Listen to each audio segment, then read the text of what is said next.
আসসালামু আলাইকুম। আশা করছি সবাই ভালো আছেন এবং সুস্থ আছেন। সো দেখতেই পাচ্ছেন আমি টুকরা-টাকরি নিয়ে বসে গিয়েছি। এখানে আমি একটা প্যাটার্ন আর হচ্ছে ড্র্যাপিং খুঁজতেছি। সেটা হচ্ছে প্রিন্সেস লাইনের। যাই হোক আজকে থেকে আমি একটা ড্রেস মেকিং করা শুরু করব। অ্যান্ড সেই ড্রেসটা ইন্সপায়ার হওয়া হচ্ছে আমার সাবমিশন ছিল একটা। সেটা হচ্ছে ক্রিয়েটিভ ডিজাইন অ্যানালাইসিস।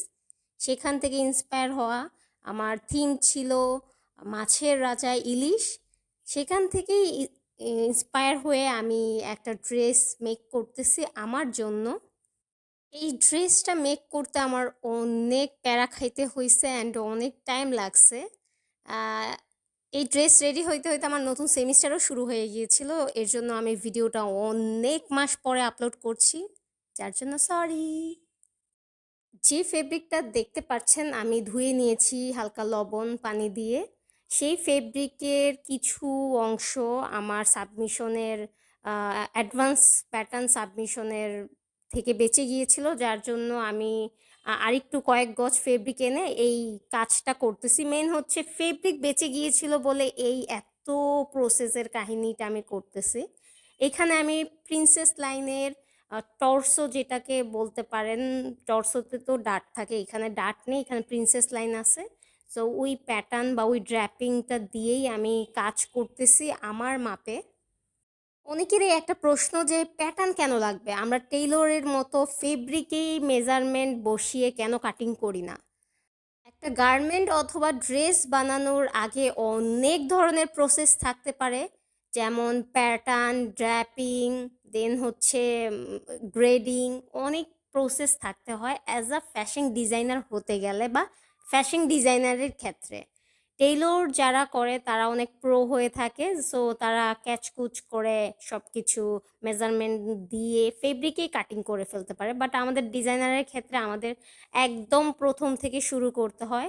সো এগুলো অনেক ডিটেল, এগুলো আস্তে আস্তে ইনশাল্লাহ আমি শেয়ার করার চেষ্টা করব। আমার ড্রেসের পেছনে হচ্ছে মাছের যেই বোনটা আছে ওই বোনটা রাখতে চেয়েছিলাম। বাট ওইটার জন্য আমি যদি ফেব্রিকটা আরও ঘন করে দিতাম, প্লিটগুলো আরও ঘন করে দিতাম তাহলে ভালো হতো, বাট ফেব্রিকের শর্ট ছিল, যার জন্য আমি প্লিট অনেক ছাড়া ছাড়া দিয়েছি। এর জন্য বোনটা সুন্দরভাবে ওই ফুটে আসে নাই। সো যাই হোক, ওইটা আমার একটা মিস্টেক ছিল।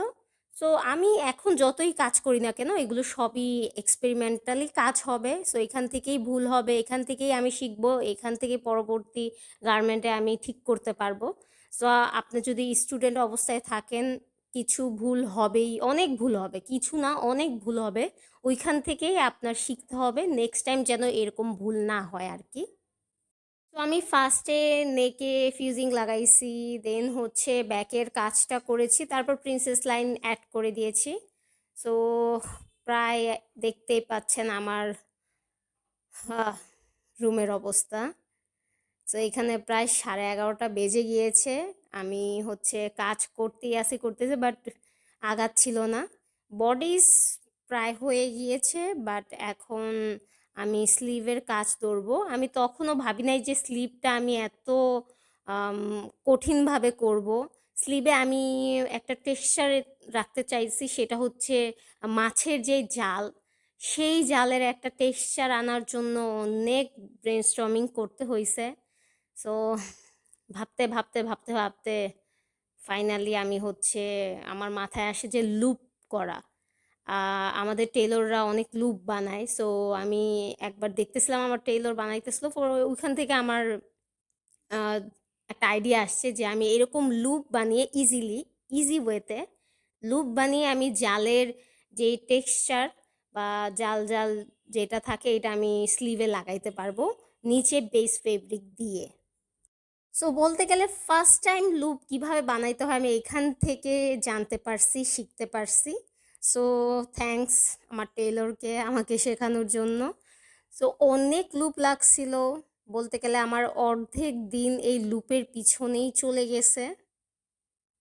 লুপ বানাইতে বানাইতে আমার বিরক্ত লাগিয়া গেছে, সো আমি নিচে বসে পড়ছি এগুলো উল্টানোর জন্য।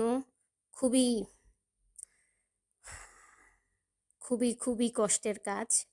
সো এইখানে দেখতে পাচ্ছেন আমি আমার বেসিক যেই স্লিপটা ছিল সেটা থেকে ট্রেস করে আবার আরেকটা স্লিপ ব্রাউন পেপারে নিয়েছি। দেন হচ্ছে আমি মার্ক করে নিয়েছি যে নেটটা কতটুক বসবে। এভাবে মার্ক করে দেন লুপগুলো আমি ওই ব্রাউন পেপারের উপর বসাইছি, তারপর সুইং করছি। এছাড়া আপনার ওই জালির টেক্সচারটা আসবে না। মানে আমি আমার ওয়েতে প্রেজেন্ট করছি। এখন এভাবেই নর্মালি করে থাকে। আমি একটা রিলসে দেখছিলাম যে এভাবে করা যায়। সো আমি খুবই ভয়ে ছিলাম যে যদি না হয় তাহলে আমার লুপই বরবাদ হবে, সারাটা দিন আমার মাটি। বাট না, আমি পারছি। আলহামদুলিল্লাহ আমি পারছি। ফার্স্টে চাচ্ছিলাম যে স্লিপটা আমি একদমই নর্মাল রাখবো। পরে ভাবলাম যে না, আমি স্লিপটা যদি নর্মাল রাখি তাহলে ওই মাছের ভাইবটা আসবে না, ড্রেসে ফুটে উঠবে না। যার জন্য এই কারসাজি করা, কারসাজি করে আমার চোখের পানি নাকের পানি এক হয়ে গেছে, কারণ দুইটা স্লিভ আমার করতে অনেক কষ্ট হয়েছে, টু বি অনেস্ট। বাট এটার আউটপুটটা বেশ ভালো আসছে, এতেই শান্তি পাইছি আমি অনেকটা। আমাদের বডি শেষ, আমাদের স্লিভ শেষ। এখন হচ্ছে এমবেলিশমেন্টের কাজ। এমবেলিশমেন্টে আমি একটা মাছ মেক করার চেষ্টা করব। সেটা হচ্ছে আমি গোল গোল অনেক কয়েন আনছি, দেন হচ্ছে একটা মাছ প্যাটার্ন হিসেবে বানিয়েছি। সো আমার হেমের যতটুক মাপ, ওই মাপে একটা বড় ইলিশ মাছ আমি বানানোর চেষ্টা করব। সো জানি না কতটা পারবো। অ্যান্ড আমি আমার লেসের দোকান থেকে, অলওয়েজ যেখান থেকে আমি লেস আনি, তো ওইখান থেকে পরাণ ভাইয়া আমাকে এই লেসটা গিফট করে যে আপা নিয়ে যান, এই লেসটা আপনার কাজে লাগবে। অল্পই ছিল। সো অল্প ছিল যেহেতু, যার জন্য আমার একটু কয়েনগুলো, ছোট ছোট কয়েনগুলো গ্লু দিয়ে লাগাইতে হয়েছে, যেটা খুবই প্যারাদায়ক ছিল। এই লেসটা আমি আর কোথাও পাই নাই। এই লেসটা বেস্ট ছিল, খুবই দ্রুত কাজ হয়েছিল এই লেসটা দিয়ে। বাকিটা আমার কয়েন দিয়ে কাজ করতে হয়েছে। আর ফেব্রিক যেটা দেখছেন, মাছের যেই বডির ফেব্রিকটা বা মাথার লেজের ফেব্রিকটা, সে বেস ফেব্রিক, সেটা হচ্ছে চোষা ফেব্রিক, যেটা আমি আমার অ্যাডভান্স প্যাটার্নে কাজ করেছিলাম, ওইখান থেকে বেঁচে গিয়েছিল আধা গজ। সো এখন দেখতে পাচ্ছেন সামনে আমি মাছের যে শেপটা, রাউন্ড শেপটা, পেটের শেপটা দিয়ে নিয়েছি হেমে। দেন হচ্ছে মাছটা আমি বসাই নিছি যাতে একদম সেই হেমটা বরাবর হয়ে যায় মাছের সাথে। মাছটা আলহামদুলিল্লাহ এত সুন্দর হয়েছে, আমি ভাবতে পারি নাই যে আসলেই আমি ইলিশ মাছ বানাইতে পারবো কিনা এই লেজ দিয়ে, এই পুঁতিপাতি দিয়ে। সো টু বি অনেস্ট, আমার খুবই ভালো লাগতেছে যে আমি আমি আমার যেমন ভিজুয়াল করছি যে এমন এমন এমন এমন হবে, সো ওই রকমের থেকে আরও ভালো বেটার একটা আউটপুট পাইছি। এর জন্য খুবই আলহামদুলিল্লাহ। সো দেখতেই পাচ্ছেন প্রায় আমাদের কাজ ডান।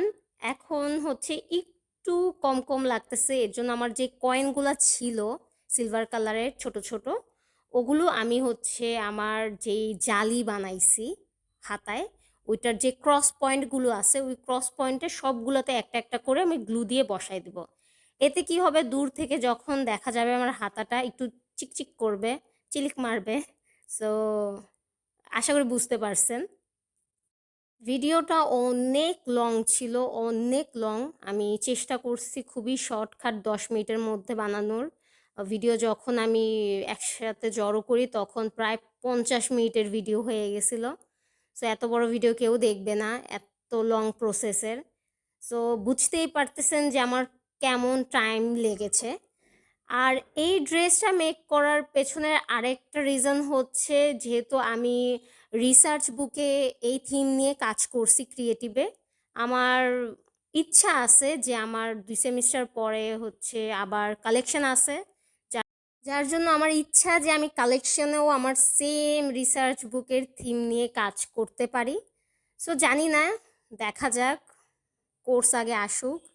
এর জন্য আমি আমার যেহেতু সেমিস্টার ব্রেকেই এই কাজটা করতেছি, অ্যান্ড সেমিস্টার ব্রেকের পর যখন ফার্স্ট ক্লাসে যাই নিউ সেমিস্টারে, তখন আমি এই ড্রেসটা পরে যাই। সো কেমন লাগলো অবশ্যই কমেন্টে জানাবেন। সবাই ভালো থাকবেন, সুস্থ থাকবেন। আল্লাহ হাফেজ।